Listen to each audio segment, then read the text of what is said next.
चलिए, good morning students. आज हम अपनी क्लास में जैसे बहुत सारे बच्चों को एआई पढ़ना था, तो आर्टिफिशियल इंटेलिजेंस में एक आईओटी पेपर भी है। तो कुछ बच्चों का कहना था सर ये नर्वस सिस्टम, ये ब्रेन्स, ये सब बातें कम समझ में आ रही हैं। तो मुझे लगा कि आपको पहले आपके जो अंदर खुद सेट है नर्वस सिस्टम, उसके बारे में अगर आपको अच्छे से बता दिया जाएगा तो आपको आर्टिफिशियल इंटेलिजेंस बनाने में बहुत मदद मिलेगी। मतलब एक ऐसा रोबोट जो आप जैसा सोच सके, आप जैसा रिएक्ट कर सके। तो शायद मुझे लगा कि आपको ज़्यादा अच्छे समझ में आएगा, इसीलिए मैंने आपको आपके बॉडी का नर्वस सिस्टम बताने की सोचा और आज क्लास हमने आपको रखा। नर्वस सिस्टम सभी जानते हैं, जैसे हमारी बॉडी के पूरे को हम लोग तंत्रिका तंत्र कहते हैं। इस तंत्रिका का ही पूरा तंत्र है और ये तंत्रिकाओं का तंत्र जो है इसी को हम लोग बॉडीज़ कहते हैं। तो नर्वस सिस्टम की बात करें तो नर्वस सिस्टम को अगर हम डिवाइड करने की बात करें, जैसे आप स्लाइड्स में देख पा रहे हैं स्टूडेंट्स, सेंट्रल नर्वस सिस्टम और दूसरा होता है पेरीफेरल नर्वस सिस्टम और तीसरा होता है एनोनमस नर्वस सिस्टम। देख पा रहे हैं, ये रहा तीसरा एनोनमस नर्वस सिस्टम, ये रहा पेरीफेरल नर्वस सिस्टम और पहला रहा सेंट्रल नर्वस सिस्टम। तो गुड मॉर्निंग बेटा, गुड मॉर्निंग एवरीबॉडी। चलें बात समझें, बात यहाँ पर अच्छे समझें। आपके लिए दो बहुत ही बेसिक क्लास है इम्पॉर्टेंट, चूँकि जो एआई पढ़ते हैं या जो आईओटी पढ़ रहे हैं या वो बंदे जो एक रोबोट बनाना चाहते हैं। मतलब रोबोट बनाने का क्या मतलब, एक सेंसिटिव पर्सन तैयार करना, एक ऐसा बंदा तैयार करना जिसके पास इंटेलिजेंस हो। तो इंटेलिजेंस के लिए ब्रेन नर्वस सिस्टम काफ़ी जिम्मेदार होता है। तो जिस बच्चे को इंटेलिजेंस और नर्वस सिस्टम नहीं पता होगा तो आई होप कि वो बच्चा कम समझ पाए इस बात को। इसीलिए मैं आपके लिए इस बायोलॉजी की क्लास से निकाल के लाया हूँ नर्वस सिस्टम और आपको समझा पाऊँ ये कोशिश कर रहा हूँ। आप अगर अच्छे से समझेंगे तो आपको नर्वस सिस्टम के बारे में बहुत अच्छे से पता चल जाएगा। और नर्वस सिस्टम पता होने के बाद आप एक फीलिंग आएगी आपके अंदर, एक बहुत अच्छा एक आइडिया जनरेट होगा कि कैसे हम लोग आर्टिफिशियल इंटेलिजेंस बना सकते हैं, कैसे हम किसी थिंग्स को इंटेलिजेंस बना सकते हैं। मतलब आपकी मेज कैसे सोचे कि उसको उसका काम हो चुका है वो चली जाए बगल से, या उसका काम हो गया तो उसे एक्टिवेट करना हो, खुद से वो कैसे इस मेमोराइजेशन को करे, इस काम को रेगुलरली को कैसे करे। तो इससे पहले मैं भी आपको ब्रेन के बारे में बताऊंगा। वैसे तो आपने बहुत सारे बच्चे जानते हैं कि हम लोगों ने सीपीयू को ब्रेन ऑफ कंप्यूटर कहते हैं, और ये बहुत ही एक जटिल मुद्दा रहा है हमारे सभी स्टूडेंट के जीवन का। हम लोग लाइफ या पूरा का पूरा ये जो सिस्टम है लाइफ का, ये पूरा का पूरा इसी के ऊपर डिपेंड रहता है, नर्वस सिस्टम पर। और बहुत सारे लोगों को बहुत डाउट रहता है कि ये क्यों हो रहा है, कैसा हो रहा है, क्या रीजंस है, मैं ऐसा चाहता नहीं हूँ फिर कैसे हो रहा है। बहुत सारे बच्चे हमारे पर्सनालिटी डेवलपमेंट की क्लास में भी पूछते हैं, इस बात को लेकर चर्चाएँ रहती हैं।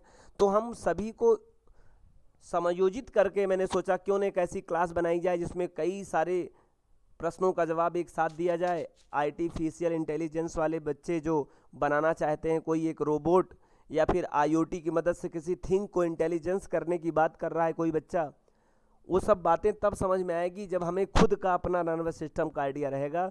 इसलिए हम आपको नर्वस सिस्टम लेके क्लास में आए। नहीं बच्चे सोचेंगे सर आज गुरु पूर्णिमा के दिन में कैसे एक नया ज्ञान देने चले आए, कंप्यूटर सिस्टम पढ़ाने वाले सर कैसे बायोलॉजी पढ़ाने आ गए।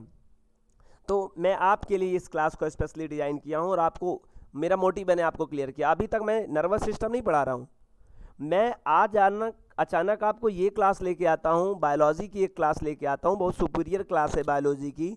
या यूँ कहें कि सभी स्टूडेंट को, चाहे वो किसी भी ट्रेड का हो, लेकिन नर्वस सिस्टम और ब्रेन मेरे हिसाब से, मेरा व्यू ऑफ पॉइंट से कहता है कि उसको पता होना चाहिए। उसको ये तो पता होना चाहिए हमारे अंदर ये फीलिंग क्यों हो रही, what's reason behind this happens do our body and react to do, क्यों ये बॉडी रिएक्ट कर रही है ऐसी और क्यों चाहती है, एक्सेट्रा एक्सेट्रा। बहुत सारे लोगों इस बात में कंफ्यूज होते हैं और इस अपने शरीर को लिए चले जा रहे हैं, अपने गलत ट्रैक पे जा रहे हैं, अच्छे ट्रैक पे जा रहे हैं। उनको अच्छा और गलत के बीच में मतलब नहीं समझ में आता है। उनको लगता है भाई ये भी बाई गिफ्टेड ऑफ गॉड, ये गॉड ने दिया है। नहीं, ऐसा कुछ नहीं है। मैं आपको एआई पढ़ा रहा हूँ, आईओटी पढ़ा रहा हूँ, इंटरनेट ऑफ थिंग्स पढ़ा रहा हूँ। तो बहुत सारे बच्चे ये क्वेश्चन पूछते हैं सर कोई थिंग्स माने वस्तु। भाई हम भी तो एक वस्तु हैं, आप भी तो एक वस्तु हैं, है ना। आर्टिफिशियल इंटेलिजेंस ना हो के आप नेचुरल इंटेलिजेंस हैं, मतलब आप नेचुरल थिंग्स हैं, बस आप समझिए। और नेचुरल थिंग्स हुए तो आप में इंटेलिजेंस भी गॉड ने ही दे रखा है। लेकिन हम आर्टिफिशियल इंटेलिजेंस में आर्टिफिशियल थिंग्स में अगर आर्टिफिशियल इंटेलिजेंट करने की बात करते हैं तो पहले खुद का जो नेचुरल इंटेलिजेंस है वो जो मुझे जानना होगा। तो इसीलिए मैं आज क्लास आपको लेके आया हूँ। गुरु पूर्णिमा के इस पावन पर्व पर सभी छात्रों को मेरी तरफ से ढेर सारी शुभकामनाएं और बहुत सारा आशीर्वाद, जिन्होंने बहुत सारे सुबह से मैसेज व्हाट्सएप लगातार कर रहे हैं। तो मुझे लगा कि हम गुरु होने के साथ साथ हम आपके बॉडी के ऊपर थोड़ा सा विचार करें, कंप्यूटर साइंस के साथ साथ बायोलॉजिकल सिम्टम्स या बायोलॉजिकल आपके सिस्टम के बारे में आपको बताएं। तो आज इसीलिए स्पेशली इसी पर्व पर मैंने इस क्लास को ऑर्गेनाइज किया। तो आइए हम बात करते हैं अपने कंटिन्यूस टॉपिक में, नर्वस सिस्टम। जैसे हमने सुना होगा या आपने सुना होगा, सिस्टम होता क्या है, पहले ये बात होनी चाहिए हमारे बीच में। भाई system is a group of things. System group of things होता है, any work do the all components at a same time or its own time completed a task. किसी भी एक काम को करने के लिए जितने भी आपके कंपोनेंट्स होते हैं एक साथ या फिर अलग अलग अपने अपने समय पर उस काम को सुचारू ढंग से कराने के लिए जिम्मेदार होते हैं। तो हमारा भी बिजनेस सिस्टम की बात कर लें। बिजनेस सिस्टम में सबसे पहले आप जाओगे तो वॉचमैन तुमको रोक लेगा। जहाँ पर आप जिस इंस्टीट्यूट में जाओगे, जिस आप स्कूल में जाओगे, कॉलेज में जाओगे, तो वह सबसे पहले कौन मिलेगा? वॉचमैन रोक लेगा। वॉचमैन भी वहाँ के कंपोनेंट्स हैं। आप वॉचमैन को बताएंगे मैं किनसे मिलने जा रहा हूँ, फिर वॉचमैन के साथ साथ आगे बढ़ेंगे तो डायरेक्टर के पास जाएंगे, डायरेक्टर के बाद वो पार्टिकुलर मैनेजर के पास जाएंगे, मैनेजर के बाद आप एम्प्लॉय के पास जाएंगे, मैनेजर के पास वो आप सुपरवाइजर के पास जाएंगे, सुपरवाइजर आपको एम्प्लॉय के बाद ले जाएगा, तब आपसे मिलन होगा किसी एम्प्लॉय से जब आप मिलने गए थे। आप देख पा रहे हैं छोटे से काम के लिए भी कितने लोग एक्टिवेट हो गए। तो business system, nervous system, education system, computer system, जी हाँ आल्सो कंप्यूटर सिस्टम भी। कंप्यूटर भी 4 चीज़ों से मिलकर बना हुआ है, 4 पार्ट हैं, और उसका पूरा नर्वस सिस्टम पढ़ने के लिए हम लोग ब्लॉक डायग्राम, आप सीपीयू कभी पढ़े होंगे, आप तो कंप्यूटर में जानते होंगे, उसका नर्वस सिस्टम वो वहाँ से बात को समझाया जा सकता है। तो नर्वस सिस्टम हमारा जो होता है वो अगर हम डिवाइडेशन करें समझाने के लिए, तो नर्वस सिस्टम को ना डिवाइडेशन करें अच्छा है, लेकिन मैं समझाने के लिए आपको 3 टाइप में सिस्टमेटिक तरीके से डिवाइडेशन किया हूँ। पहला आपका सेंट्रल नर्वस सिस्टम, और दूसरा आपका पेरिफेरल नर्वस सिस्टम, और तीसरा आपका एनानमस, ये देखिए सॉरी ऑटोनमस नर्वस सिस्टम, इसे हम सेल्फ नर्वस सिस्टम भी कहते हैं। हम इन दोनों के बारे में ऑटोनमस में और ऑटोनमस और पेरिफेरल, ठीक है, इसके बारे में बात। अच्छा हिंदी में बात कर लें, बहुत सारे स्टूडेंट्स कंफ्यूज होंगे। ये मध्य तंत्रिका तंत्र है, मध्य काम कर मध्य में होता है। ये बाह्य तंत्रिका तंत्र है, ये स्वायत्त तंत्रिका तंत्र है, जो हम सेल्फ की बात कर रहे थे। ऑटोनमस में स्वायत्त नर्वस सिस्टम। स्वायत्त नर्वस सिस्टम मतलब स्वायत्त तंत्रिका तंत्र क्या है और बाह्य तंत्रिका तंत्र क्या है, इसको जानने से पहले हम लोग जानेंगे सेंट्रल नर्वस सिस्टम। ये सेंट्रल नर्वस सिस्टम क्या होता है? Central nervous system also can be classified in 2 types, first is a brain and second is the spinal cord. Brain क्या होता है, बहुत ही जटिल मुद्दा है। अगर आज हम कुछ भी करते हैं, कुछ भी नहीं करते हैं, तो उन सब के बीच में ब्रेन का बहुत बड़ा रोल है। मैं आपको इससे पहले शुरुआत में एक चीज़ बता रखा था सभी स्टूडेंट्स को, वो किसी भी मीडियम से हो, किसी भी ट्रेड में हो, अगर आपने ब्रेन को नहीं समझा तो आप अपने आप को नहीं समझे। जब आप अपने आप को नहीं समझे तो दूसरे को समझने की गलती भी नहीं करना, क्योंकि वो आपका मात्र मिथ्या सच है, क्योंकि आप नहीं समझ पाओगे उसको। बिल्कुल डेफिनेटली सी बात है, क्योंकि जब हम खुद को नहीं समझ पा रहे हैं तो हम दूसरे को समझने के लिए बड़ी बड़ी बातें करते हैं। That's wrong, totally wrong. पता नहीं कैसे आप अपने माइंड में एक आइडिया जनरेट कर रखे हैं, माइंड सेटअप बना रखे हैं किसी के बारे में ख्याल में, और पता नहीं क्या क्या सोचते हैं। ये मैं गारंटी देता हूँ, जो तुम सोचते हो डेफिनेटली वो सही सोचते हो, गलत ये इसमें तुम्हारा प्रूव करने का अधिकार नहीं है, क्योंकि जो तुम खुद को नहीं जानते हो तो दूसरे को और कैसे जान सकते हो बेटा। और आज के समय में जो प्रेजेंट आप टाइम चल रहा है ना, लोग ब्रेन नहीं जानते हैं लेकिन अगले को बहुत अच्छे से जानते हैं। मुझे शक होता है कि जो अगले को जानने वाला जो झूठा एक स्तंभ बना रखे हो, यही सब गड़बड़ी है। और इसी से प्रॉब्लम हो रही है, रिलेशनशिप इसी से बिगड़ रहे हैं, लोगों में इसीलिए नहीं बैठ रही है, मानसिकता चेंज इसीलिए हो रही है क्योंकि तुम्हें पहला प्राइमरी लेवल नहीं पता है और तुम पूरी बात करते हो मुझे एवरीथिंग इज अनोन, सब कुछ पता है। तो ब्रेन के बारे में बात करते हैं। ब्रेन मतलब होता है मस्तिष्क या दिमाग।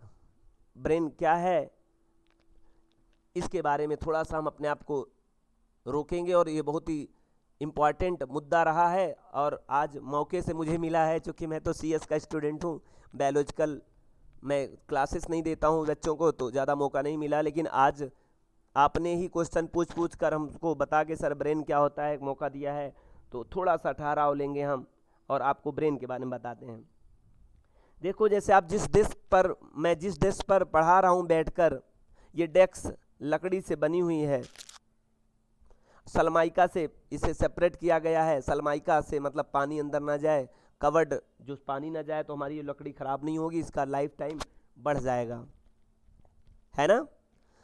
तो ये जो ब्रेन है ना, दिमाग है जिसे कहते हैं या मस्तिष्क है, ये मस्तिष्क भी बना हुआ है किसी चीज़ से मिलकर। जैसे आपका डेस्क लकड़ी से मैंने कहा बना हुआ है और इसको कवर्ड करने के लिए, इसको सिक्योर करने के लिए ऊपर से सनमाइका लगा के सेव किया गया। जैसे मेरे सामने एग्जैक्टली मैं कहीं से उठा नहीं रहा हूँ अपना एग्जाम्पल, ये मेरे सामने ठीक जिस पे मैं बैठा हूँ वही मुझे दिख गया, मैं उसी से बात उठा लिया। एग्जैक्टली आपका ब्रेन भी किसी से मिल के बना होगा। तो पहला तो क्वेश्चन आता है ये सर ब्रेन किससे मिलकर बना हुआ है, तो मैं बता दूं, मैं आपको एक दिन में मैं ये चीज़ नहीं बता सकता हूं, मैं एक नाम दे रहा हूं, शायद उस नाम के बारे में आप वाकिफ भी ना हो, लेकिन कोई बात नहीं, समझ लीजिए। सेल आपने सुना होगा, सेल, कोशिका। कोशिका क्या होती है अगर आप ऐसा समझना चाहें, अगर आप स्टूडेंट हैं सीएस के, तो बिट एक यूनिट होती है, सबसे छोटी यूनिट। बिट से मिलकर बाइट, निबल, किलोबाइट, मेगाबाइट सब बनता है, ऐसे समझ लीजिए। तो बिट वह सबसे छोटी यूनिट है जिससे स्टोरेज कैपेसिटी तय करती है या स्टोरेज कैपेसिटी तय करने के लिए जिम्मेदार है वो। और अगर आप सीएस के स्टूडेंट नहीं है तो हमारी इस बात को समझने की कोशिश करिए। जैसे मेरे ठीक सामने मैं एक कमरे में बैठा हुआ हूँ और मेरे ठीक सामने मुझे एक दीवार दिखाई दे रही है। दीवार के ऊपर से मैं देख पा रहा हूँ कि बच्ची से कलरिंग किया गया है, ऊपर देख पा रहा हूँ कि प्लास्टर किया गया है बालू से और सीमेंट से चूना किया गया है, लेकिन इसके अंदर मैं अगर देखने की कोशिश करूं तो मुझे ईंट दिखाई दे रहे हैं। और यही ईंट जो है यही बेसिक चीज़ है, दीवार के बनने के लिए जिम्मेदार ये ईंट हैं। जैसे भाई एक ईंट के ऊपर दूसरी, दूसरी के ऊपर तीसरी, तीसरी के ऊपर चौथी, पांचवी, छठी, ऐसे रखते रखते मैं देख पा रहा हूँ कि एक श्रृंखला बन चुकी है और इस श्रृंखला में हम कैद हैं। एग्जैक्टली ये आपका क्या है, सेल है। और सेल से जो निर्माण होता है वो आपका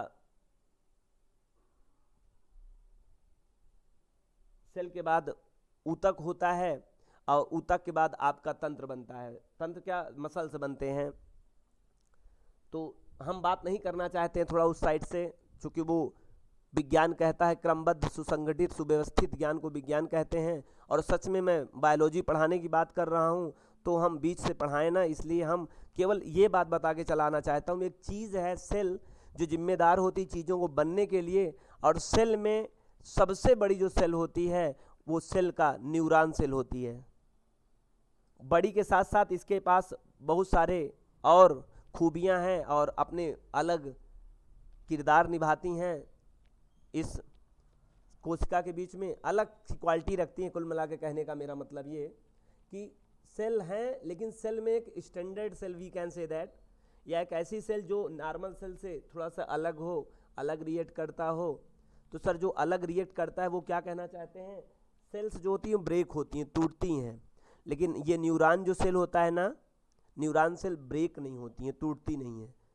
और जब टूटती चीज़ें नहीं होंगी तो जुड़ नहीं सकती हैं। मतलब अगर आपके हाथ में कट जाता है कुछ दिन बाद, देखिए आफ्टर सम टाइम्स आप मेडिसिन यूज़ करते हो, वो भर जाता है घाव, तो उसमें सेल्स ने अपना जगह ले लिया, फिर से वो जो ब्रेक हुई हो फिर ग्रोथ की और वो भर गया आपका। लेकिन याद रखना, अगर हमारे दिमाग में कोई प्रॉब्लम आ जाए और दिमाग में कोई समस्या आ जाए तो वहाँ पर ये न्यूरॉन्स ब्रेक नहीं करती हैं। जो न्यूरॉन्स आपकी कोशिका होती हैं वो ब्रेक नहीं करती हैं, और जिस कारण से हम वहाँ पर फिर से अपने आप को मेंटेन कर लें या उस सेल्स को फिर से मैं वापस बढ़ा लूँ या फिर कुछ कर लूँ, तो ऐसा मुमकिन नहीं है। मैं ज़्यादा नहीं जाना चाहता हूँ, मैं बता दूँ मैं बार बार, मुझे ये जो क्लास मैं दे रहा हूँ मैं प्योर CS के स्टूडेंट को दे रहा हूँ। मुझे पता है प्योर CS मतलब जो कंप्यूटर साइंस में ही काफ़ी मायने रखता है, तो हो सकता है बायोलॉजी उसको पकड़ना हो, तो हम उसको वहाँ नहीं ले जाना चाहते हैं। बस ऐसे जान लीजिए कि वहाँ पर सेल्स जो होती हैं न्यूरॉन सेल से बना होता है। और न्यूरॉन सेल के बारे में मैं, हाँ, चित्र मैं आपको भी इसके बाद बेटा दिखा देता हूँ। मैं आपको चित्र के माध्यम से भी इन सबको बताने की कोशिश करूँगा नेक्स्ट वीडियो में। पहले हम थ्योरेटिकल चीज़ों को देख लें। तो जो न्यूरॉन सेल होते हैं वो उसी से मिलके हमारा ब्रेन क्या होता है, बना होता है। कितने, 1 2 3 4 5 million billion trillion neuron cell से मिलके बना होता है। और जहाँ पर चीज़ें ब्रेक नहीं होती, और ये आपको पता होना चाहिए, कैंसर नाम की बीमारी जो होती है ना, ये कोशिका का डिवीज़न मतलब सेल डिवीज़न की वजह से ही, जब हमारी सेल्स ज़्यादा टूटना शुरू हो जाती हैं तो कैंसर नाम की एक बीमारी होती है जो जन्म लेती है, उसे हम कैंसर कह देते हैं। तो आपके दिमाग में ये हो सकता है, सर भैया आपने कहा कि हमारा जो ब्रेन होता है वो बना होता है किससे, न्यूरॉन सेल से मिलकर बना होता है, न्यूरॉन से ब्रेक नहीं होता है। सर इसका मतलब हमारे दिमाग में कैंसर नहीं हो सकता है। बिल्कुल सही सोचा आपने और बहुत अच्छा यूज़ किया आपने। मैं तो बोलूँगा इतना, अगर आपने करंटली अभी भी तुरंत जया जी इस बात का क्वेश्चन पूछती हैं तो इन्होंने छठी इंद्री का यूज किया, आपने कॉमन सेंस नाम की चीज़ इन्होंने यूज़ किया। बहुत अच्छे से क्लास आप समझ रही हैं। Thank you so much. आप CS के स्टूडेंट हैं और आप बायोलॉजिकल चीज़ों को इतना अच्छे से पकड़ के चल रही हैं, बहुत अच्छा आपने काम किया। बिल्कुल सही क्वेश्चन इनका है और समझना भी बिल्कुल ऐसा है। हाँ बेटा, लेकिन होता है, दिमाग का भी कैंसर होता है। तो क्यों होता है सर? अभी तक तो आपने कहा वहाँ पर ब्रेक होने को cell division is called to cancer, more cell division called to cancer. या पे मोर से भी ज़्यादा आप बोलो, अधिकता से ज़्यादा अगर सेल डिवीजन शुरू हो जाए तो कैंसर होता है। और यहाँ आपने बोला कि जो न्यूरॉन सेल्स होते हैं वो ब्रेक नहीं होते हैं, तो हमारे दिमाग में कैंसर क्यों हो जाता है? एक्चुअली में हमारा दिमाग 90% न्यूरॉन सेल से बना होता है और जो 10% होते हैं ना वो गेलियन न्यूरॉन्स होते हैं। 10% गेलियन न्यूरॉन्स होते हैं और गेलियन न्यूरॉन्स ब्रेक होते हैं। तो 10% इन न्यूरॉन्स की वजह से या कोशिका की वजह से हमारे ब्रेन में भी कैंसर हो सकता है। और कोई चीज़ अगर सुधार भी हो सकता है तो न्यूरॉन्स में नहीं हो सकता है, बल्कि ये गेलियंस न्यूरॉन्स जो सेल्स हैं इसमें हो सकता है। आपको बता दूं, ब्रेन हैमरेज जो होता है ना वो आपके कैंसर का वो फर्स्ट सिम्टम होता है, स्टेज होता है, कैंसर नहीं होता है। लेकिन वो इतने नाजुक जगहों पर, इतना क्रिटिकल बॉडी का पार्ट है, वहाँ पे हो जाने के कारण इंसान पहले ही इस स्टेज में मर जाता है, कैंसर होने के चांस ही नहीं बनते हैं। ये तो बात रही कि मिलकर बना कैसे। जैसे मैंने बताया जिस डेस्क में मैं पढ़ा रहा हूँ वो लकड़ी से मिलकर बना हुआ है, वैसे मैंने बताया ब्रेन किससे मिलकर बना हुआ है, सेल से बन के बना हुआ है। और सेल्स में कौन से सेल्स है? न्यूरॉन सेल से मिलकर बना हुआ है। न्यूरॉन सेल्स का नेचर क्या होता है, प्रकृति क्या होता है, वो डिवाइड नहीं होती हैं, सेल्स डिवाइड नहीं होती हैं, ठीक। तो इनमें मेंटेनेंस भी कम होता होगा। जी हाँ, अगर इसमें कोई प्रॉब्लम हो जाए, कोई कट जाए या ब्रेन का कुछ पार्ट निकाल लिया जाए, सोचो फिर से ट्रीटमेंट करके उसको बढ़ाया जा सकता है, उसको पैक किया जा सकता है, तो ऐसा नहीं हो सकता है, ठीक है। Essential part of brain is the most essential part of the our body, so is the very critical part of our body, be save by god और नेचर्स। वैसे इसीलिए इस इम्पॉर्टेंट चीज़ को क्या किया गया है, कवर्ड कर दिया गया है। किससे? हड्डियों से कवर्ड कर दिया गया है। और जो हड्डियों से कवर्ड होती हैं हम उसे ब्रेन क्रेनियम से, किससे? क्रेनियम हड्डी से जुड़े होते हैं। क्रेनियम हड्डी जो होती है, क्रेनियम बोन्स जो होते हैं वो 8 बोन्स होते हैं। मतलब जो हड्डियां हैं, हमारा जो ब्रेन है, आप स्केल देख पा रहे हो, आप सर के ऊपर हाथ फेरिए सभी लोग, देखिए गोला सा एक स्ट्रक्चर है ना। हाँ, बाल के नीचे थोड़ा महसूस करिए, थोड़ा पुश करिए, हार्डली पुश करो। देखो कुछ ऐसी स्कल जैसी खोपड़ी है ना, ये खोपड़ी को, इसमें 8 हड्डियां लगी हुई हैं और हड्डियां जुड़ी हैं, लेकिन आपको दिखाई नहीं देंगे। ठीक उसी तरह से जैसे आपने देखा होगा बड़े घड़े को, तो वो घड़ा आपको जुड़ा नहीं दिखाई देता है। एग्जैक्टली ये जो जुड़ाव है ना, एक्चुअली में मैं बताना क्या चाहता हूँ, मैं बताना चाहता हूँ, हड्डियों पे आ जाइए थोड़ी देर के लिए। तो हड्डियाँ ज्वाइन होती हैं दो तरीके से, ये रेशेदार हड्डियों का ज्वाइन अप है, स्क्रैच कर करके, तो बहुत ही मजबूत है। जब स्क्रैच करके आप जोड़ते हैं ना तो मजबूत बहुत हो जाता है। तो वो स्क्रैच करके जोड़ दी गई हैं। 8 प्रकार की ये अलग अलग हड्डियाँ होती हैं। सिर में हड्डियाँ कितनी पाई जाती हैं? 8 बोन्स होती हैं। और ये क्रेनियम हम लोग कहते हैं। हम लोग का ब्रेन किससे ढका हुआ है? क्रेनियम से। तो सर जब क्रेनियम मतलब ये खोपड़ी, और खोपड़ी जस्ट नीचे टचअप से हुआ रहता होगा ब्रेन? नहीं, ये जो ब्रेन है, दिमाग है ना, वो आपके स्केल और ब्रेन के बीच में भी एक डिस्टेंस है, टच नहीं है, ध्यान रखना, टच नहीं है।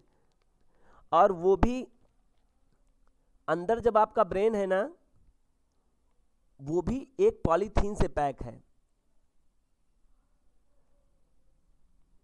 और वो जो पॉलीथीन से है उसे हम लोग एंजाइटिक बोलते हैं, एंजाइटिक पॉलीथीन है। उस कारण से एंजाइटी एक रोग होता है ब्रेन में।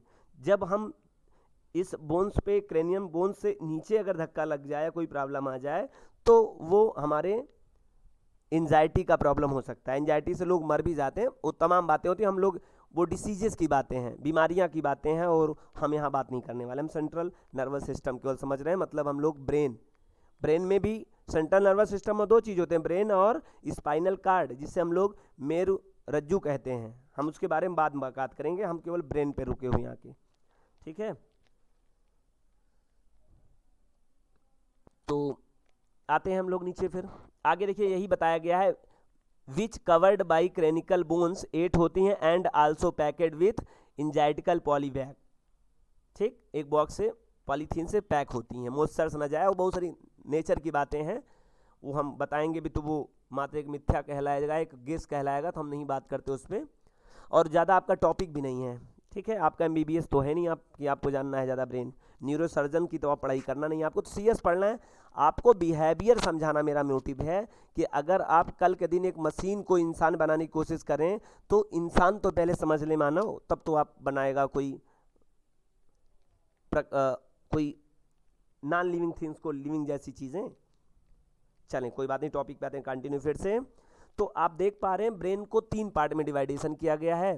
पहला है फोर ब्रेन पार्ट, मतलब अग्र, और दूसरा है मिड ब्रेन पार्ट, मतलब मध्य, और तीसरा है रियर या हिंड ब्रेन पार्ट।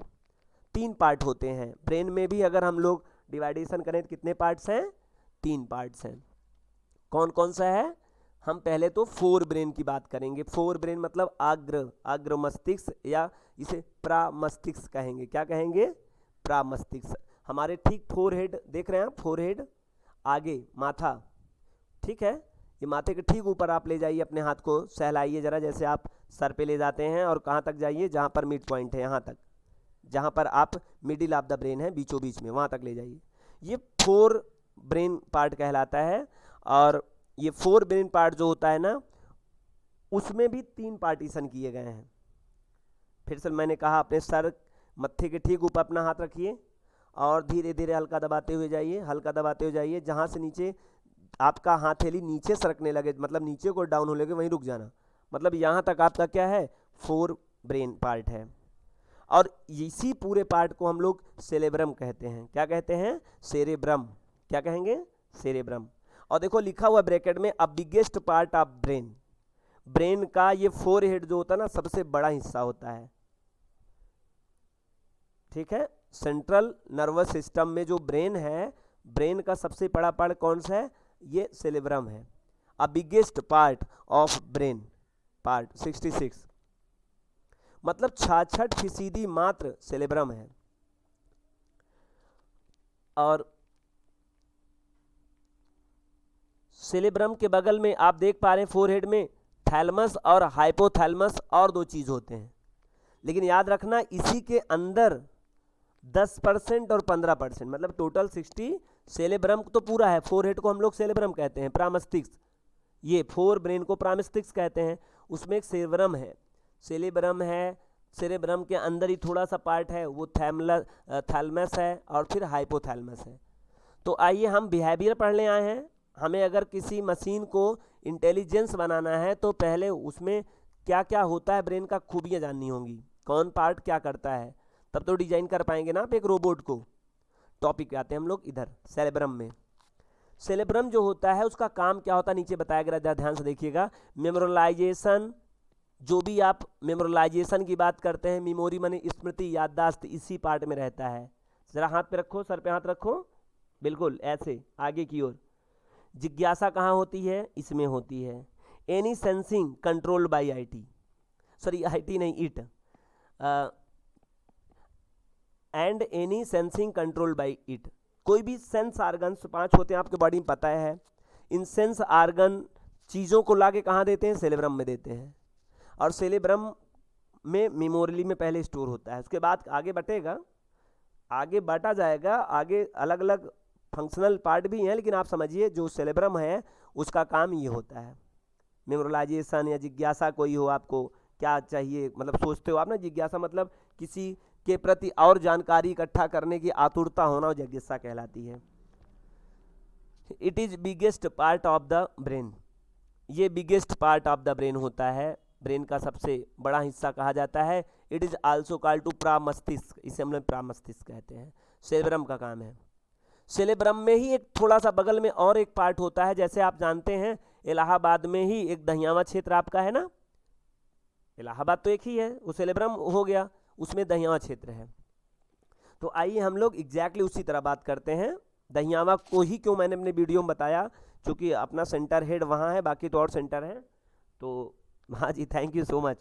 जय ने कहा दहियावा प्रमोट हो गया, दहियावा भी साथ सर प्रमोट हो गया, कोई बात नहीं, चीज़ें आप प्रमोट होंगे ना तो वो जहाँ जगह है वो तो प्रमोट हो ही जाए बेटा। थैलमस की बात करते हैं। थैलमस का काम क्या होता है जरा समझिए। It is a little part inside the into cerebrum, cerebrum के अंदर ही एक पार्ट है थैलमस, छोटा सा पार्ट है। It sense feeling from external environment into brain, मतलब सेरेब्रम मतलब बाहर की जो भी चीज़ें आपको सेंस होती हैं, जैसे ठंडी लग रही है, गर्मी लग रही है, बाहर से किसी ने पिटाई किया, क्या हो रहा है, दर्द हो रहा है, वो कौन, थैलमस का काम होता है, थैलमस पहुंचाए, ठीक है। थैलमस, जब आप कुछ मादक पदार्थ यूज कर लेते हैं, जैसे किसी शराबी को जब पिटाई होती है तो उस समय थैलमस अच्छे से रिएक्ट नहीं करता है, वो अच्छे से मैसेज नहीं पास कर पाता उस बॉडी को, तो उसको दर्द का महसूस कम होता है। लेकिन आफ्टर जब उसका उस केमिकल का प्रभाव हट जाता है तो सेरेब्रम अच्छे तरीके से काम कर लेता है, बाहर के इन्वायरमेंट को, अंदर के इन्वायरमेंट को क्या करता है, डर का गायब हो जाना। एक डरपोक आदमी भी जब कोई मादक पदार्थ यूज़ कर लेता है तो थैलमस बाहर की चीज़ों को फीलिंग करने की पावर उसको कम करता है, और वो अपने आप को ही क्या समझने लगता है, किंग समझने लगता है, और गलती कर बैठता है। देख पा रहे हैं थैलमस का क्या काम है, हम कुछ नहीं करते हैं। अगर आप सच में नर्वस सिस्टम पढ़ लें एक बार तो आपको लगेगा कि मैं कुछ नहीं हूँ, हमको ही पूरा ऑपरेट कोई कर रहा है, हम तो कुछ है ही नहीं, इसमें कहीं हिस्से ही नहीं है। हाँ, फिर भी बहुत कुछ है, हम बहुत कुछ हैं, लेकिन हमारा कोई ऑपरेटर करने वाला कोई और है हमारी बॉडी को। चलें ठीक है, बहुत अंदर नहीं जाते हैं, आपको मेडिकल के स्टूडेंट नहीं आप, लेकिन फिर भी आपको आइडिया होना चाहिए बात क्या हो रही है।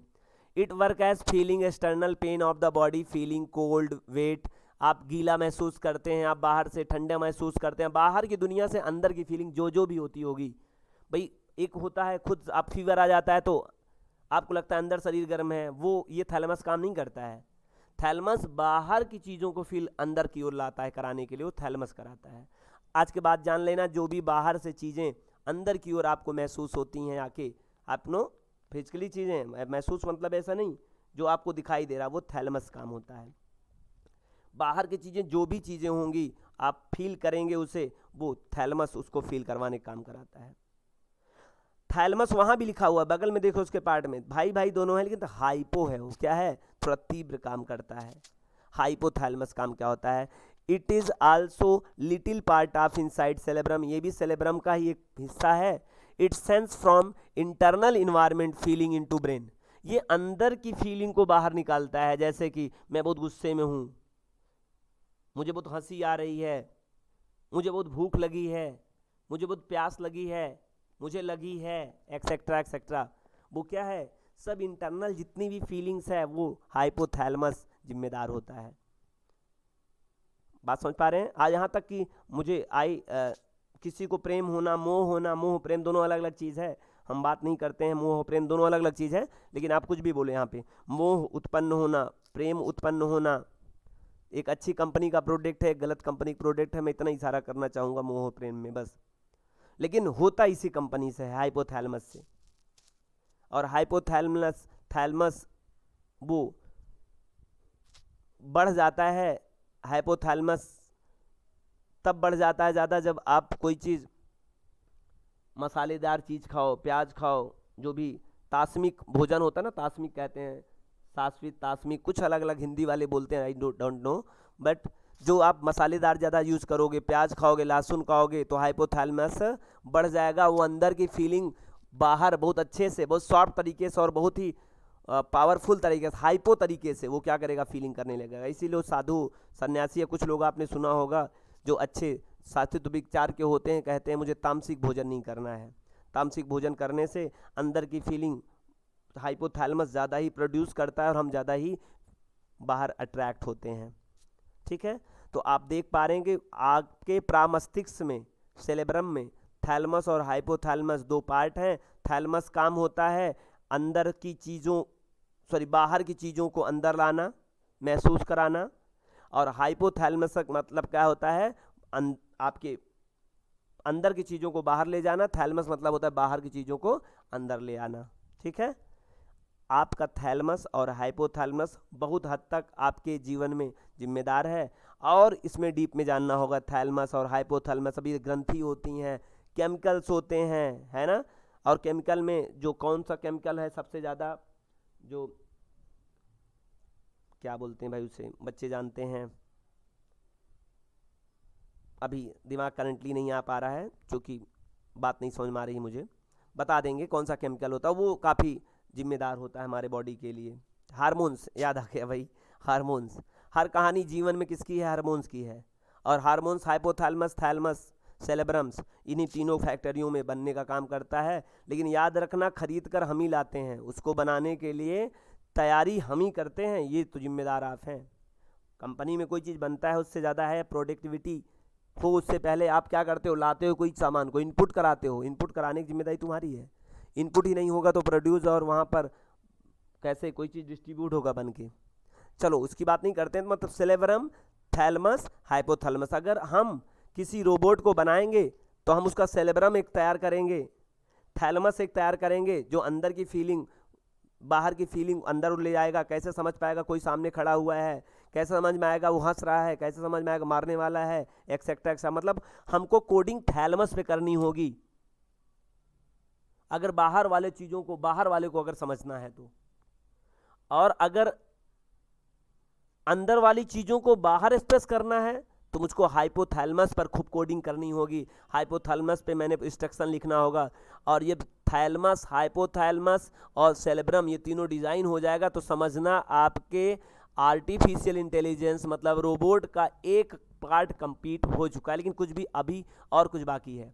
अगर मैं अब भी बना के इस रोबोट को लॉन्च कर दूं तो हमारा जो रोबोट होगा वो, उसके आंखें तो होंगी, कान तो होगा सॉरी, लेकिन वो ना तो देख पाएगा और नहीं सुन पाएगा, क्योंकि इससे ये काम होता ही नहीं है। इस पार्ट में इसका व्याख्या नहीं होता है। दूसरा पार्ट होता है जो मिड ब्रेन पार्ट होता है, हम उसमें चलते हैं, आपको ले चलते हैं, फिर वहाँ पे हम बात बताते हैं कहाँ इंस्ट्रक्शन लिखना होगा आपको। थैंक यू सो मच सभी स्टूडेंट्स। बायोलॉजी अच्छा पढ़ा रहे हैं, है ना। Thank you so much. Actually मैं बायोलॉजी का ही स्टूडेंट रहा हूँ। सीएस तो मुझे ज़रूरत लगी कि आज हमारे कंट्री को ज़रूरत है, तो मैंने फोर्सली पूरी तरह से उसको ब्रेक करके और आईटी की इस दुनिया में आप लोगों के साथ आ गुजरा। मुझे अच्छा लगता है बायोलॉजी। कोई बात नहीं, क्या अच्छा लगता है डजंट मैटर, यहाँ पर हमको एक्सप्लेन करने की ज़रूरत नहीं है।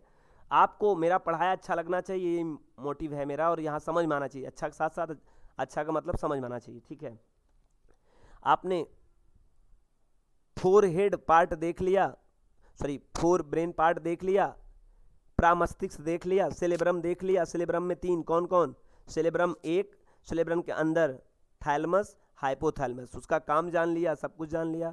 आइए मध्य में चलते हैं। मध्य कहाँ है भाई, यहाँ पर जहाँ तक आप, मैं नीचे आपका हाथ नीचे गिरने वाला स्टाइल में है ना, तो फिर से देखिए, माथे के ऊपर हाथ ले जाइए, सहलाते हुए सिर के पीछे जाइए। जब देखो नीचे हाथ झुकने लगे थोड़ा सा, तो समझना ये मिड पार्ट आ गया। कहाँ गया, या इसी पे, एग्जैक्टली क्या है, मिड पार्ट है ब्रेन का। और ब्रेन के मिड पार्ट में भी दो पार्ट हैं, एक कार्पोरा पेंडल है, एक सेरेबलर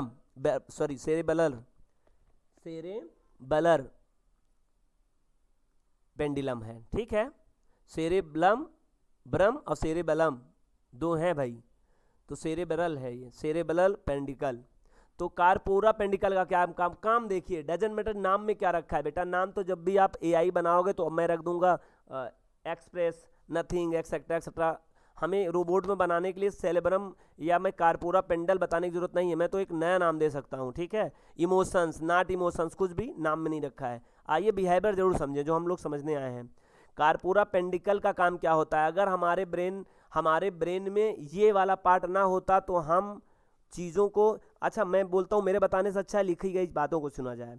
इट इज सब part of the mid brain, ये मिड ब्रेन का ही सब पार्ट है। It is use for send information signal which seen by eyes and listen by years for outside from inside brain.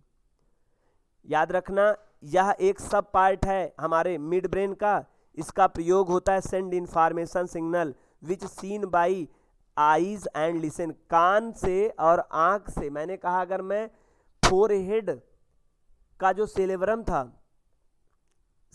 था और जो आपका थैलमस था, हाइपोथैलमस था, अगर मैं इतना ही डिजाइन करके रोबोट बना देता तो आपका रोबोट की आंखें तो होती लेकिन वो कुछ देखकर सेंस ना कर पाता, कान तो होते लेकिन सुनकर कुछ सेंस ना कर पाता, जैसे आप नहीं सुन पाएंगे क्योंकि आप आंखों से देखते हैं और ये कानों से सुनते हैं। तो डाटा कहाँ जाता है, हमारे सेरेब्रम में ही जाएगा, पहुंचेगा तो मेमोरी में, लेकिन ये पहुंचाने का काम करता है हमारा कार्पोरा पेंडिकल।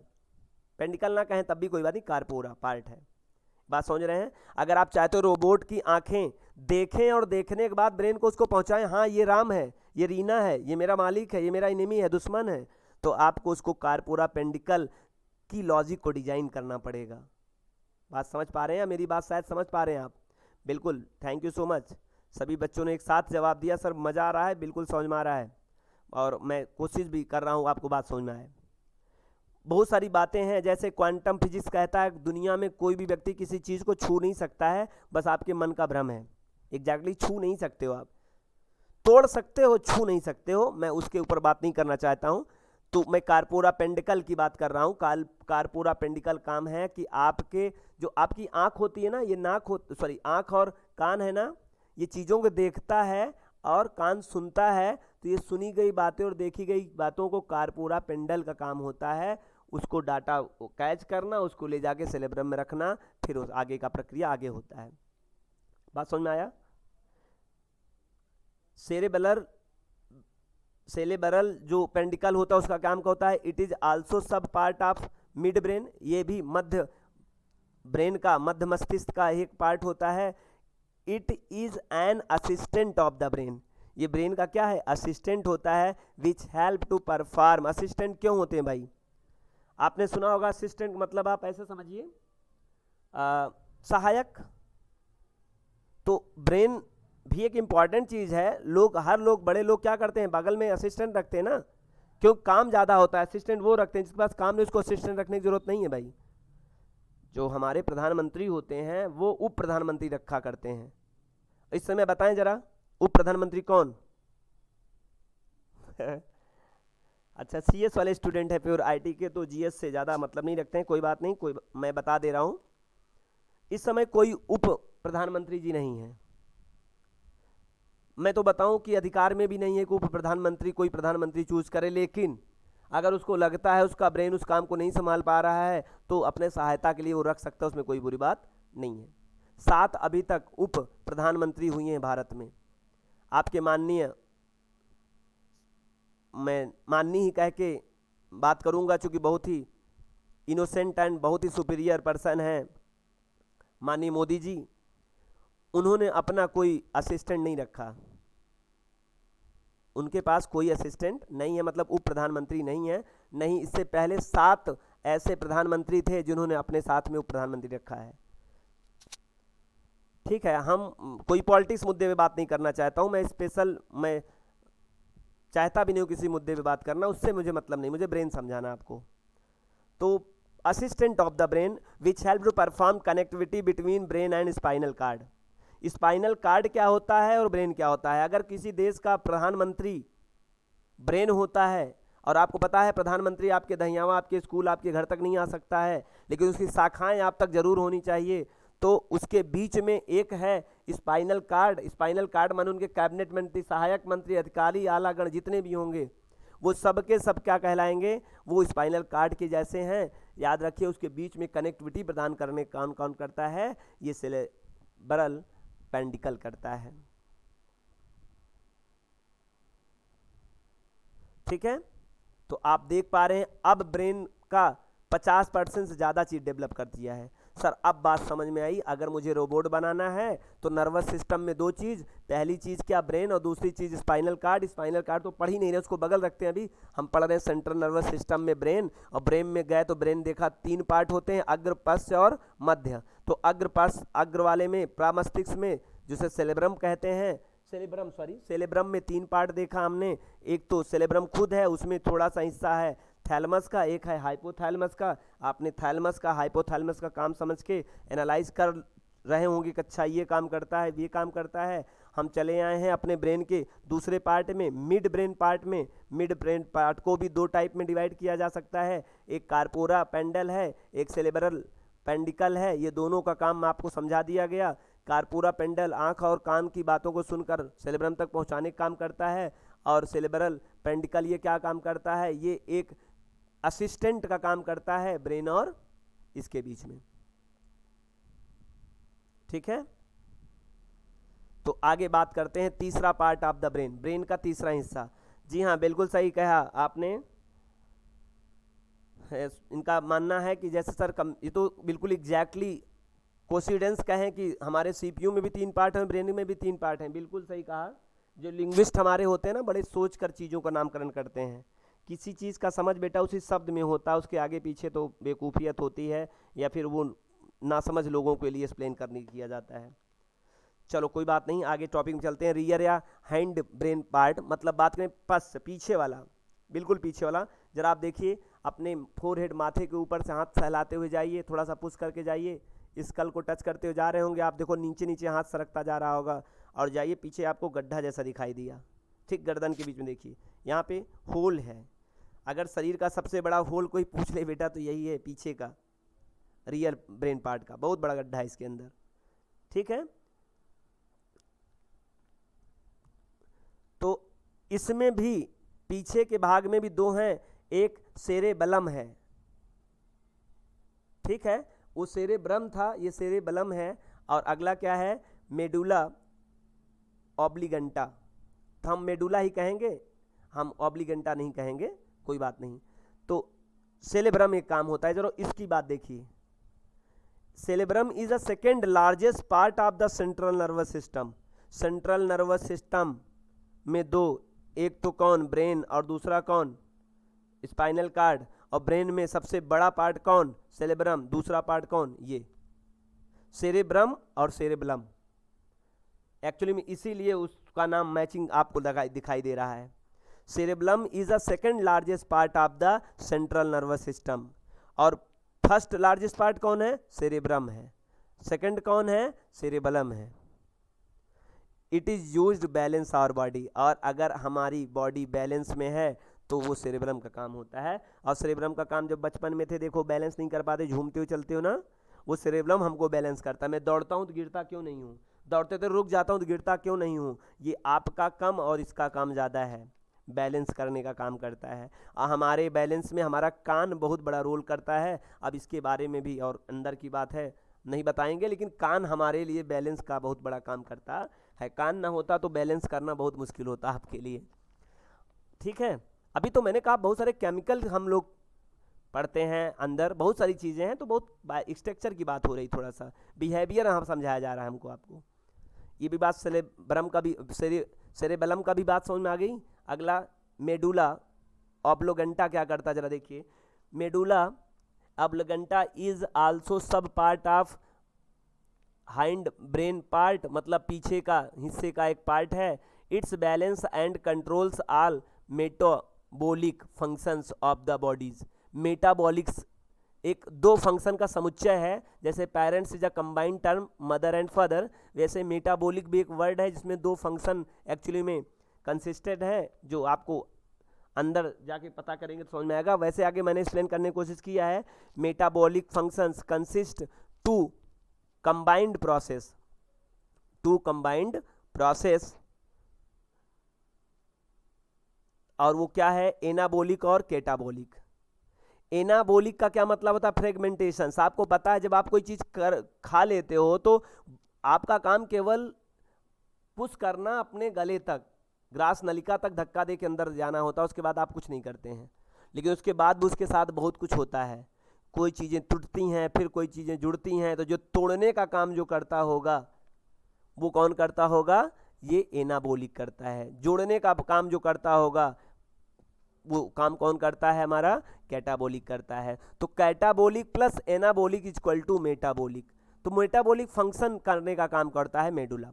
जैसे आप पाचन करने का काम यही करता है मेडुला, ब्रीथ करने का काम कौन करता है, मेडुला। तमाम तरह का प्रोसेस ऐसे हमारा ये काम करता है। तो मैं फिर से रिवाइज कर दूं, हम पढ़ रहे हैं नर्वस सिस्टम, और नर्वस सिस्टम का मतलब होता है तंत्रिका तंत्र, और तंत्रिका तंत्र का मतलब होता है हम, है ना। दो बार हम कहने का मतलब है ये, मतलब आप समूचे की बात कर रहे हैं, इस सिस्टम की बात कर रहे हैं हम लोग। और नर्वस सिस्टम में तीन पार्ट आपने देखा, पहला सेंट्रल नर्वस सिस्टम, दूसरा पेरिफेरल नर्वस सिस्टम, तीसरा autonomous nervous system, autonomous nervous system. तो हम लोग सेंट्रल नर्वस सिस्टम में आए, और सेंट्रल नर्वस सिस्टम में देखा कि ब्रेन होता है, दो प्रकार का होता है, एक ब्रेन होता है, एक स्पाइनल कार्ड होता है। और ब्रेन में हमने देखे तीन पार्ट होते हैं, सेरेब्रम और नहीं cerebrum front part, mid part और रियर पार्ट। फ्रंट पार्ट में हमने देखा तीन पार्ट होते हैं, सेरेब्रम के अंदर होते हैं आपका थैलमस और हाइपोथैलमस। फिर हम मिड ब्रेन पार्ट में आए, आपको कार्पोरा पेंडिकल और ये सेरेबरल पेंडिकल, ये दोनों चीज़ हम लोगों ने देखा। इसके ठीक बाद हम लोगों ने देखा हमारे उस ब्रेन का तीसरा हिस्सा है जो पीछे बैक में है, सबसे बड़ा होल है वो हमारे बॉडी का, यही वाला। तो हमने इसमें देखे सेरेबलम जो सेकेंड पार्ट हमारे बॉडी का है, और मेडुला देखा, उसका काम जो भी मेटाबॉलिक काम होता है ये काम करता है। तो अब आपका कहीं जाके कंप्लीट हुई बात, हमको इतना ही मतलब था, ब्रेन की बात मतलब था, स्पाइनल कार्ड से मतलब नहीं है। लेकिन फिर भी अगर हम आए हैं डिजाइन के बताने की कोशिश जरूर करेंगे। तो सेंट्रल नर्वस सिस्टम आपने देखा दो होते हैं, ब्रेन और स्पाइनल कार्ड। ब्रेन से 12 जोड़ी नसें निकलती हैं, 12 जोड़ी क्या निकलती हैं, नस। ब्रेन से 12 जोड़ी नस निकलती है कि इसका मतलब क्या सर, जैसे कोई सीपीयू लगा रहा हो तो उसमें डाटा बसेस लगाता है। तो यहाँ पे जो डाटा बसेस लग रही हैं 12 बसेस लगेंगी। 12 जोड़ी का मतलब जानते हैं 24 नसें, नर्व्स, इंग्लिश में नर्व्स कहते हैं, इसे नस कह रहे हैं। 12 pairs nerves consisted with the brain, 12 जोड़ी निकलती हैं। और स्पाइनल कार्ड की बात आई, मेरु रज्जु। मेरु रज्जु क्या होता है, हमारा ब्रेन तो हमारे देखो ये स्कल है, इसके अंदर है, लेकिन इसका क्षेत्र और बड़ा है। इसी का जो असिस्टेंट है, हम लोग इसे second brain of the body कहते हैं। ध्यान रखना, अगर कोई पूछ ले सेकंड ब्रेन कौन है, सेकंड ब्रेन नहीं होता, ध्यान रखना है। लेकिन अब ब्रेन का जहाँ तक पहुँच है तो हम लोग उसे कहेंगे सेकंड ब्रेन। तो ब्रेन का सहयोगी या ब्रेन ही कहें, क्यों आप ना कहें, क्योंकि अगर मैं करंट यहाँ दौड़ाया हुआ हूँ तो मैं एक तार जोड़ के और आगे लेके भागा दिया हूँ करंट को, तो खतरा हमको यहाँ टच होने से है कि वहाँ भी है, बिल्कुल वहाँ भी डेफिनेटली वही करंट जा रहा है। तो करंट तो या खतरा या फिर वो चीज़ तो यहाँ भी है करंट और वहाँ भी करंट है। तो एग्जैक्टली ब्रेन को हम दो कह सकते हैं कि स्पाइनल कार्ड और दूसरा कौन सा, ब्रेन। इसे हम लोग हिंदी में मेरु रज्जु कहते हैं। आपने कहा sir central nervous system, brain जो है वो क्रैनिकल बोन के अंदर सेपरेट है, क्योंकि सिक्योरिटी चाहिए सर, आप इसको ब्रेन करें तो इसको भी सिक्योरिटी चाहिए। हाँ जी, ये भी सिक्योरिटी है। हमारे रीढ़ की हड्डी जिसे हम लोग मेरुदंड कहते हैं, हमारे मेरुदंडू के अंदर मेरुरज्जु एक बीच में, जैसे कोई आप देखते होंगे वायरिंग करते हैं ना, वायरिंग करते हैं तो वायरिंग में पहले एक वायरिंग पाइप डालते हैं, उसके अंदर उस तार को डालते हैं। एग्जैक्टली वैसे ही समझिए, हमारी हड्डियों में एक बीच में ब्रेन से सहयोगी निकला हुआ, ब्रेन से निकला हुआ ब्रेन की एक रस्सी, वी कैन से दैट, आप ऐसे ही समझिए। तो उसका एक कंसिस्टेंट चीज़ कहाँ चला गया है, हमारे मेरुदंड के अंदर सुरक्षित है मेरुरज्जु, और मेरुरज्जु में 31 जोड़ी नसें निकली हुई जो हमारे चारों तरफ से हमारे बॉडी के साथ में फैली हुई हैं। 31 जोड़ी नसें कहाँ से निकलती हैं, स्पाइनल कॉर्ड से, और 12 जोड़ी कहाँ से आई हैं, वो 12 जोड़ी 31 में ऐड हो जाती हैं। 12 31 जितने भी होंगे इतनी हमारे पास नर्व्स होते हैं, और इसी से पूरी इन्फॉर्मेशन बॉडी की होती है। और कहाँ तक गई है हमारी ये जो मेरे स्पाइनल कॉर्ड है, हमारे रीढ़ की हड्डी जहाँ होती है, जहाँ पूंछ निकला करती थी पहले, वहाँ तक गई हुई है। ठीक है, यहाँ तक, मतलब हमारे लिए रीढ़ की हड्डी के साथ साथ हमें रीढ़ की बहुत इंपॉर्टेंट है, रीढ़ की बहुत ज़रूरत है। सुना होगा posture, body of the postures acknowledgement are the more memorization power increase of the body of brain. आपने सुना होगा कि लोग कहते हैं बैठने की मुद्रा काफ़ी कुछ माने रख देती है आपके लिए हमारे मेमोराइजेशन से। जी हाँ, पोस्चर्स हमारा बहुत माने रखता है, पूजा में या ध्यान में पोस्चर माने रखता है। योगा में सुना होगा पोस्चर माने रखता है। मैंने कहा वो पोस्चर माने नहीं रखता, वो ब्रेन माने रखता है। ब्रेन ही है वो रीढ़ की हड्डी में, इसलिए हम लोग बहुत झुककर, बहुत टेढ़े होकर, या फिर जो भी जिसका अपना नियम है, वो तो अलग अलग थ्योरम है हर चीज़ का, वहाँ पे आप ट्राई करें, देखें। तो स्पाइनल कॉर्ड को हम ज़्यादा नहीं पढ़ते हैं, आप जान लीजिए ये भी सेकेंड ब्रेन है हमारा। ठीक है, या ब्रेन ही है, ज़्यादा एक ब्रेन ही कहते हैं, ब्रेन का एक हिस्सा है, सेकेंड ना कहें, लेकिन फिर भी। पेरिफेरल नर्वस सिस्टम, ये तो हुआ सेंट्रल नर्वस सिस्टम। बाह्य नर्वस सिस्टम क्या है सर, इसी 12 जोड़ी से और 31 जोड़ी से बना के जो सिस्टम हमारा तैयार हुआ है, सेकेंड ब्रेन या स्पाइनल कॉर्ड जिसे कहते हैं आप, वो पेरिफेरल नर्वस सिस्टम तैयार किया गया है। 12 + 31 पेयर्स नर्वस सिस्टम से जोड़ के बना दिया गया है। ये अलग डिपार्टमेंट से आप we can say that nervous system, इसमें भी अलग जाएंगे। हम लोग केवल ये समझने आए थे, ये तो हम जल्दी स्पीड से आपको आगे ले जाएंगे। ये है स्वायत्त, स्वतः, इसमें से खुद निकल कर कोई चीज़, मतलब इसी 12 31 मिला के तो पेरिफेरल नर्वस सिस्टम का निर्माण हुआ है, लेकिन 12 जोड़ी से 31 जोड़ी से कुछ काट कर some nerves in brain pair 12 and some nerves in spinal cord made it, दोनों से मिला के कुछ बनाई गया है।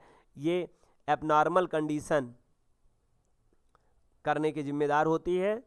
तो सडनली अगर आप डिसबैलेंस हो जाते हैं एक्टिविटीज़ बाई एब्डोमिनल, एबनॉर्मल, ठीक है, एबनॉर्मल स्थिति क्या आता है, इसका क्या काम होता है जरा समझिए।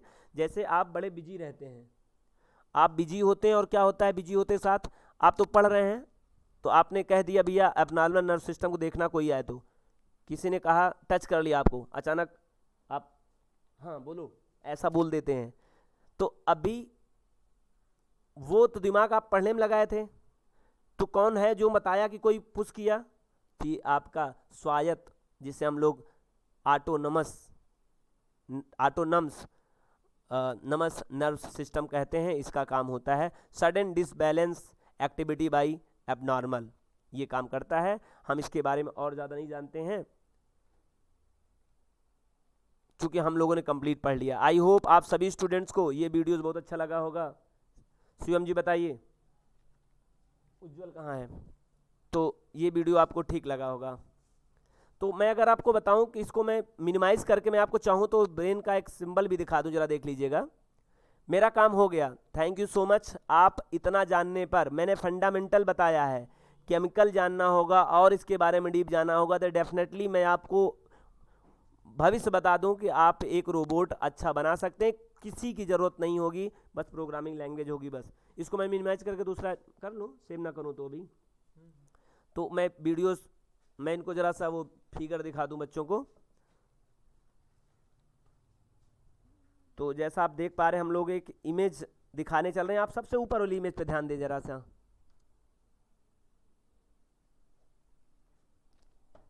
सबसे ऊपर वाली इमेज की बात ध्यान दें। ये है आपका जो न्यूरॉन्स कह रहे थे, सबसे बड़ी न्यूरॉन्स, हमारे जो कोशिका में सबसे बड़ी कोशिका होती है न्यूरॉन्स होती हैं। एक्सॉन देख पा रहे हैं, एक्सॉन के बारे में जान लीजिए। ये जो ये पूछ है इसकी ना, यहाँ तक है, यहाँ भी सेंस है, यहाँ भी सेंस है। तो हम लोग जो बात करेंगे, हाँ लीजिए भाई, बड़ा हो गया, टेक्निकल सपोर्ट से ये बड़ा हुआ, आप इसके बारे में ना जाने तो अच्छा है बेटा, आप तो बायोलॉजी के स्टूडेंट, लेकिन आप ये जान लीजिए मैसेंजर आरएनए, जो बस जानते हैं ना, आपने सुना होगा डाटा बस, कंट्रोल बस, और ये बस लगी हुई हैं अगर आप सीएस के स्टूडेंट हैं। ये बीच में डिस्टेंस दिखाई दे रहा है ना, ये डिस्टेंस, इसमें मैसेंजर आरएनए, जो मैसेंजर होता है वो रिसीव करता है, ये वेव्स को सेंस करके ले जाता है और हमारे कोशिका को देता है। तो ये आपकी है न्यूरॉन्स, इसी से मिलकर बना हुआ है आपका ब्रेन। तो आइए, ये आप देख पा रहे हैं जो मैं बात बता रहा था, ये आपका स्केल्स है, यहाँ से लेकर और यहाँ तक आपका क्या है, ये अग्र मस्तिष्क है, जिसे हम लोग सेरेब्रम कह रहे थे। इसी में थोड़ा पार्ट्स थैलमस और इसी में थोड़ा पार्ट्स हाइपोथैलमस है, काम आपने जान ही लिया। मिड पार्ट आपका ये है, ये आपका मिड पार्ट है, ये यहाँ से यहाँ तक, ये क्या है, मिड ब्रेन का पार्ट है। मिड ब्रेन पार्ट में आपने देखा भी, आपने दो चीज़ देखा था। और ये आपका सबसे बैक एंड का पार्ट है, ये स्पाइनल कार्ड है, नीचे की ओर जा रही है, ज़रा ध्यान दीजिए, ये देखिए, ये स्पाइनल कार्ड है। यही मैं कह रहा था, इसे हम लोग कहते हैं मेरुरज्जु, जो किस हड्डियों में बंद रहता है। और ये जो कि ये तंत्रिका है 1 2 3 4 5 6 7 8 9 10, मैंने कहा था 31 जोड़े, 31 जोड़े यहाँ से निकला हुआ है और 12 जोड़े इसके साथ अटैचमेंट है। तो 31 जोड़े मतलब 31 दूना आपका 62 और 12 दूना 24, मतलब 62 24 जोड़ लो, इतने नर्व्स होते हैं, उसी से हमारा बॉडी बैलेंस होता है। अब ये ब्रेन के अंदर की बात भी है, ऐसे देख लीजिए, कुछ और अंदर बताया गया है अच्छे से, कुछ ग्रंथियां हैं, तो आप ज़्यादा इसके बारे में ना जाने। हाँ, मैं कहता हूँ जाने, जब आप सच में जब आप बनाएंगे तो आर्टिफिशियल इंटेलिजेंस सच में बनाएंगे तो आपको इसको जानने की ज़रूरत पड़ेगी। बहुत सारी ग्रंथियां हैं अंदर, बहुत सारे लोब हैं, इनको नहीं बात करेंगे। ये और अच्छा प्यारा सा है ना, क्यूट सा आपके सामने दिख रहा है, कितना अच्छा ब्रेन है, बहुत भले व्यक्ति का ब्रेन है मुझे लग रहा है ना बिल्कुल क्यूट है। सेलेब्रम और ब्रेन स्ट्रीम, ये अग्र मस्तिष्क, ये मध्य और ये पस, साफ साफ दिखाई दे रहा है, इसी में मैंने अपने को पढ़ाया है। तो आई होप आप सभी स्टूडेंट को वीडियोज अच्छा लगा होगा, तो थैंक यू सो मच। लेकिन मैं ये बायोलॉजिकल के सिम्टम्स नहीं पढ़ाया था, मैं तो बताना चाहता था उन बच्चों को जो कैसे कोई मशीन इंसान बन सकता है। अरे भाई, इंसान आज भी इंसान नहीं बन पाया है। अगर आपका ब्रेन आप नहीं अच्छे से नहीं जानते हो, अपने आप को ब्रेन को हैंडल नहीं कर पाए, तो आपका तो मुझे गुस्सा आती है, मुझे वो जाता है, एक्सेट्रा एक्सेट्रा फॉर्मेलिटी करते हो, तुम्हें ब्रेन के बारे में नहीं पता है। एक्चुअली में सब कुछ तुम्हारे प्लानिंग से होता है, तुम ही सभी की जिम्मेदार हो। गुस्सा आना, प्यार आना, एक्सेट्रा एक्सेट्रा, तो आप बैलेंस कर सकते हो। तो मैं वो रोबोट कैसे बनाएंगे, IoT मतलब इंटरनेट ऑफ थिंग्स, या IOIT internet of intelligence things कैसे बनाएंगे। इंटेलिजेंस तब होगा जब उसके पास ब्रेन होगा, ब्रेन वो डेवलप कर सकता है, कोडिंग लिख सकता है, जो ब्रेन के हर पार्ट के बारे में अच्छे से जानता हो, तब कहीं तो रोबोट आप जैसा काम करेगा, रिएक्ट करेगा। बस thank you so much all of you. आज हम लोगों ने बहुत अच्छे से इस चीज़ को पढ़ के समझा। Thank you so much.